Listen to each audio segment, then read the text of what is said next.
पिता कह रहे हैं मेरे घर के अंदर एंटी इंडियन गतिविधियां चल रही हैं। भारत तेरे टुकड़े होंगे इंशाअल्लाह इंशाअल्लाह, भारत तेरे टुकड़े होंगे इंशाअल्लाह इंशाअल्लाह। तब तमाम पार्टियों के लोग वहाँ विद्यार्थियों को समर्थन करने के लिए गए थे। शाह फैजल के साथ मिलकर के एक नई हुर्रियत का निर्माण करने का प्रयास करना चाहती थी। ये भारत माँ जिसने जन्म दिया उसके पिता को और उसने अपनी पुत्री को जन्म दिया, मैं बिल्कुल सशक्त होकर के तिरंगे झंडे के साथ खड़ा हूँ। नमस्कार, एक बार फिर से आपका हार्दिक स्वागत है भगवा एक्सप्रेस में और मैं हूं आपके साथ आकिब आफ्ताब। जम्मू कश्मीर की अगर हम बात करें तो कई मुद्दे चल रहे हैं, लेकिन इस वक्त सबसे बड़ी बात जो सामने आ रही है वो शैला रशीद के पापा की है, वालिद साहब की। और उनका कहना ये है कि उनकी बेटी जो है एंटी नेशनल एक्टिविटीज़ में इन्वॉल्व है। इस विषय पे बात करने के लिए हमारे साथ मौजूद है डोगरा फ्रंट के प्रेसिडेंट अशोक गुप्ता जी। सर, क्या कहेंगे, क्योंकि सुर्खियों में हमेशा अमूमन देखा है, जेएनयू की छात्रा रह चुकी हैं शैला रशीद, बड़ी बड़ी बातें की हैं उन्होंने शैला रशीद ने, चाहे दिल्ली में हो, चाहे जम्मू कश्मीर बिहार में हो। क्या कहेंगे इस बारे में कि जिस तरीके के एलिगेशन जो है एक बाप अपनी बेटी पर लगा रहा है? मुझे लगता है स्पष्ट हो गया, इसके बाद तो और कुछ कहने की ज़रूरत नहीं है। पिता कह रहे हैं मेरे घर के अंदर एंटी इंडियन गतिविधियां चल रही हैं। 300 करोड़ रुपया मेरे घर के अंदर आया है, 3 करोड़ रुपया। और वो 3 करोड़ रुपया जब उसके घर के अंदर पहुंचा, उसने अपनी बेटी को मना करा, बेटी नहीं मानी। वो समय याद करवाने का प्रयास करना चाहता हूं। उपाध्यक्ष भूतपूर्व जेएनयू विश्वविद्यालय, भारत तेरे टुकड़े होंगे इंशाअल्लाह इंशाअल्लाह। और तब तमाम पार्टियों के लोग वहाँ विद्यार्थियों को समर्थन करने के लिए गए थे। तब ये कहा गया था विद्यार्थियों के ऊपर लाठीचार्ज क्यों हुआ। आज उसी की भूतपूर्व उपाध्यक्ष वहाँ बैठ करके शाह फैजल के साथ मिलकर के एक नई हुर्रियत का निर्माण करने का प्रयास करना चाहती थी। आज ये प्रश्न बार बार आगे आ रहे हैं और बाहर का कोई प्रश्न नहीं कर रहा, प्रश्न उसका पिता कर रहा है।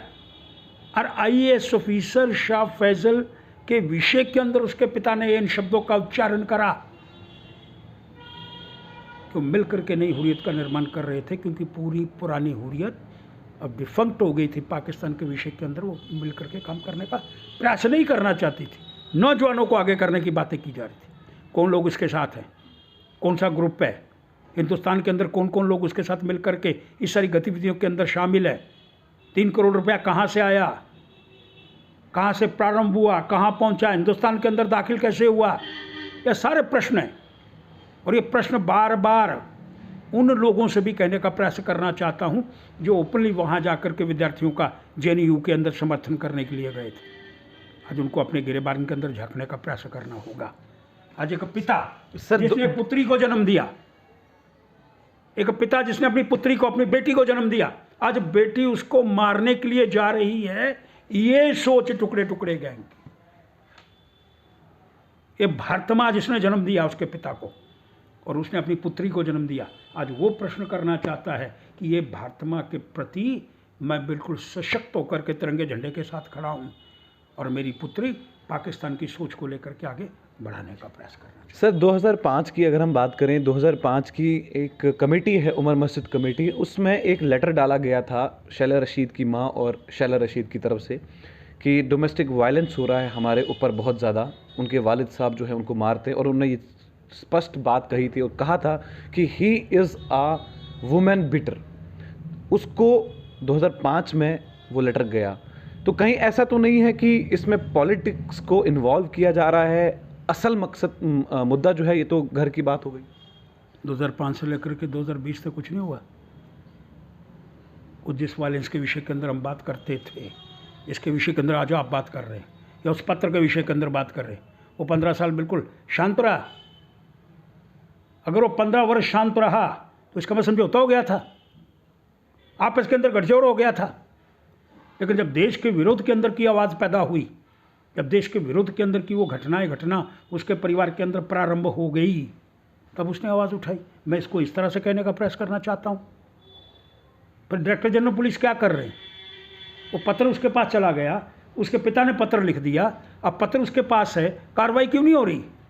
एक तरफ वो पार गैंग, दूसरी तरफ कोई चाइना जा रहा है, कोई पाकिस्तान के विषय के अंदर बात कर रहा है, और ये एक नई नौजवानों को दिशा देने वाली लड़की, और वो नई हुर्रियत का निर्माण करने का प्रयास करना चाहती है, उसके पिता ने कहा। मैं कहूँ सत्यता क्या है, इस सत्यता को बाहर लाना होगा, और अगर ये सत्यता है उसको पकड़ करके तिहाड़ जेल भेजना होगा। और ऐसे कोई भी व्यक्ति जो देश के विद्रोह के अंदर आवाज़ उठाने का प्रयास करेंगे, ये तिरंगा झंडा मेरा है, तिरंगा झंडा हिंदुस्तान का है, हिंदुस्तानियों का है, इसके अंदर रहने वाला है हर एक व्यक्ति, चाहे मुसलमान है, सिख है, ईसाई है, हिंदू है, सब मिल करके राष्ट्रभक्त हैं और उनको तिरंगे झंडे की पालना करनी पड़ेगी। और जो कोई व्यक्ति भी तिरंगे झंडे का विरोध करेगा उसकी जगह तिहाड़ जेल के अंदर होगी। कहीं ना कहीं देखा गया है कि इस तरीके के हालात जब हमारे जम्मू कश्मीर में पैदा हुए, और अमूमन इससे पहले भी इनका एक बहुत ज़बरदस्त एजिटेशन रहा था अगेंस्ट चाइना। इन्होंने डायरेक्टली कहा था कि चाइना के माल को हम नहीं एक्सेप्ट करेंगे हमारे भारत देश के अंदर। जम्मू कश्मीर के अंदर तो कहा ही कहा था, लेकिन साथ ही कहा था कि भारत के अंदर तो बिल्कुल भी बर्दाश्त नहीं किया जाएगा, और उस पर ये खरे भी उतरे। अशोक जी, एक सवाल आ रहा है, ये तो रहा शैला रशीद की बात, ये तो चलता ही जाएगा आगे। एक सवाल मेरा ये है कि इस समय हमारे जम्मू कश्मीर के अंदर और बाहर हरियाणा और पंजाब के बीच में किसान बहुत परेशान है। क्या लगता है आपको कि कहीं किसान उस बिल की वजह से नाखुश नज़र आ रहा है, तब जाकर ये प्रयास हो रहा है, वहाँ पर इस तरीके का प्रदर्शन चल रहा है? मैं समझता हूँ उसको इस सब बिल के विषय के अंदर पूरी जानकारी नहीं है, और कुछ राजनीतिक पार्टियां अपने स्वार्थ मात्र के लिए उन लोगों को उकसाने का प्रयास करना चाहती हैं।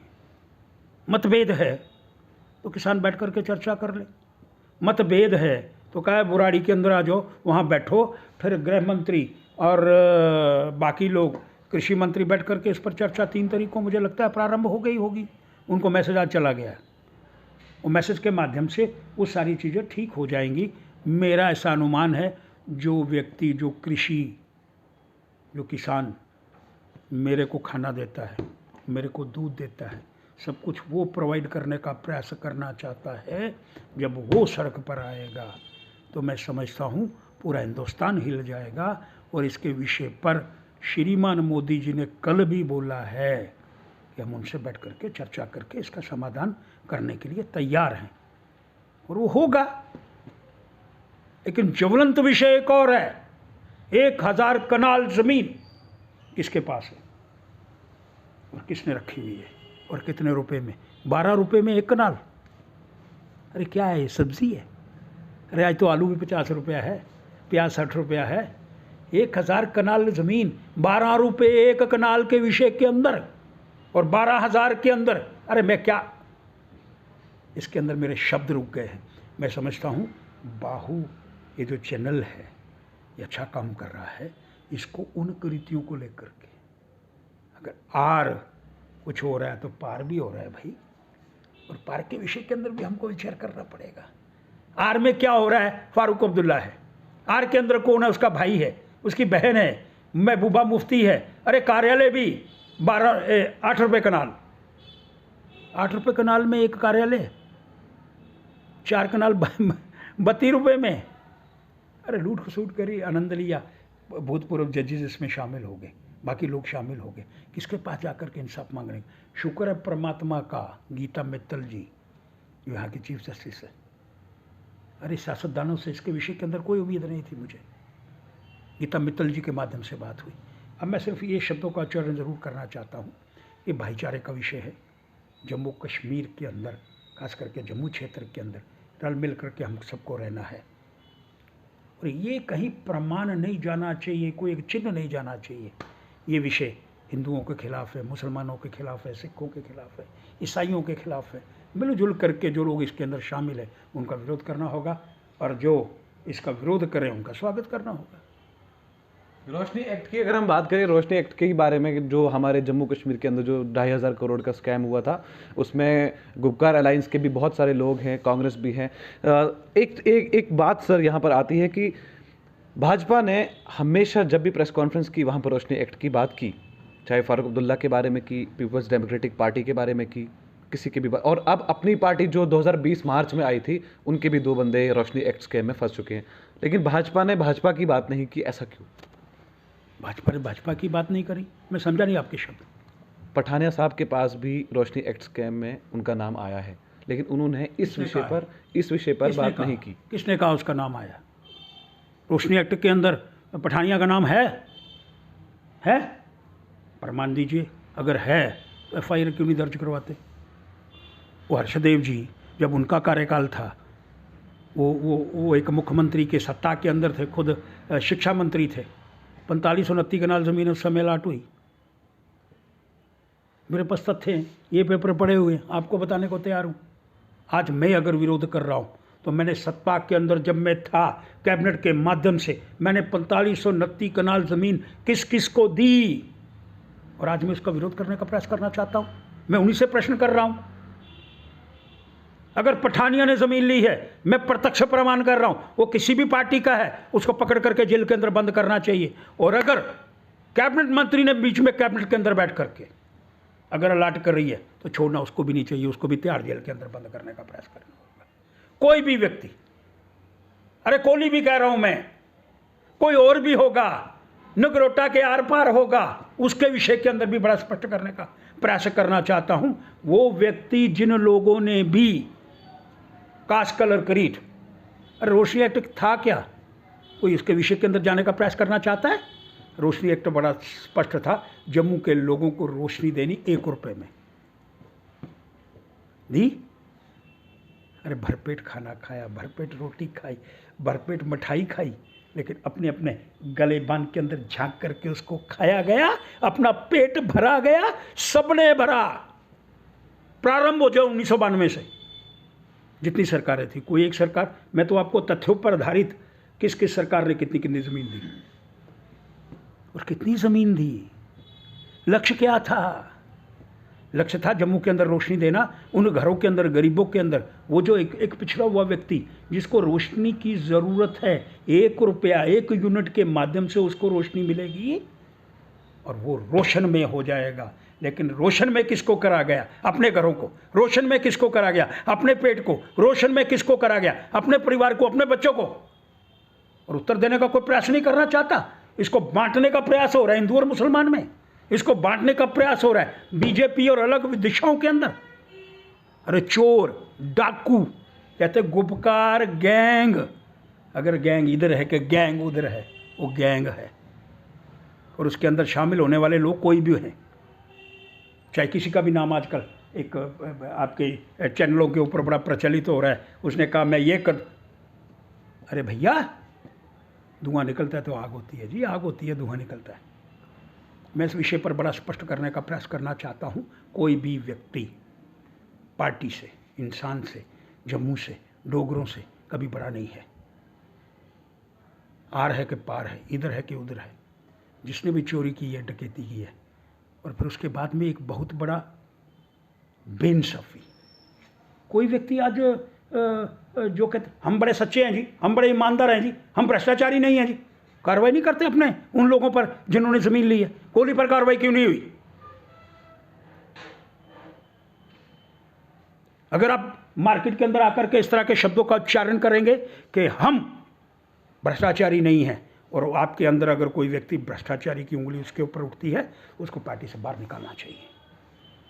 लेकिन ये तो बड़ा अजीब है, 4529 कनाल ज़मीन तुम खुद अलाट कर दो कैबिनेट के अंदर, भूतपूर्व शिक्षा मंत्री होकर के, और फिर को पठानिया ने ज़मीन ली है। अरे पठानिया ने ली है तो पठानियों को भी तिहाड़ जेल भेजो। अगर तुमने अलाट करी हो तुमको भी भेजो। इंसाफ तो ये कहता है ना जी, जिसने करी है। लेकिन मकसद, जिस मकसद को लेकर के रोशनी एक्ट बना था, उसको भंग कर दिया गया। जिस मकसद को लेकर के गरीबों को राहत पहुंचाने की बातें की गई थी, इस रोशनी को हमने बेचना था बाहर, इस बिजली को बाहर बेचना था, उससे पैसे आने थे और जम्मू कश्मीर का भला होना था। 73 करोड़ ओनली। बाकी ब्यूरोक्रेट के किसी ने तय नहीं करा इस ज़मीन का रेट क्या है। अरे कहीं 100 रुपये मर्जी आई, कहीं 10 रुपये मर्जी आई, कहीं 20 रुपये। ये तो वही हिसाब हो गया, सब्ज़ मंडी के जाओ तो मूलियाँ, गंडे, आलू, ये तो सब्ज़ी की तरह इसको ज़मीन को बेचने का प्रयास किया गया। मैं इस सारे विषय पर बिल्कुल सही शब्दों के अंदर कहने का प्रयास करना चाहता हूँ। चाहे भ्रष्टाचार के विरोध के अंदर आवाज़ उठाने वाले लोग या अपोजिशन के लोग, कोई भी शामिल हैं, पार्टियों को उनको बाहर करना होगा।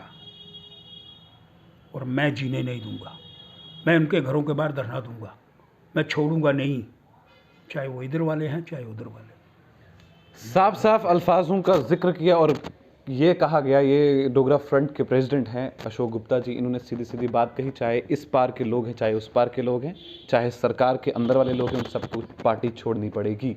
रोशनी एक्ट का मतलब जो है इन्होंने स्पष्ट तरीके से आपको बता दिया कि असल में रोशनी का मतलब क्या था और क्यों 2,500 करोड़ का ये प्रोजेक्ट जम्मू कश्मीर के अंदर था। इसलिए था ताकि जो गरीब परिवार है उनको घर पे रोशनी मिले, ना कि आज भी कई इलाके ऐसे हैं, कई लोग ऐसे हैं जिनके घरों में रोशनी नहीं है। आखिरकार क्यों हमारे जम्मू कश्मीर को इस तरीके से टटोला और नापा जा रहा है।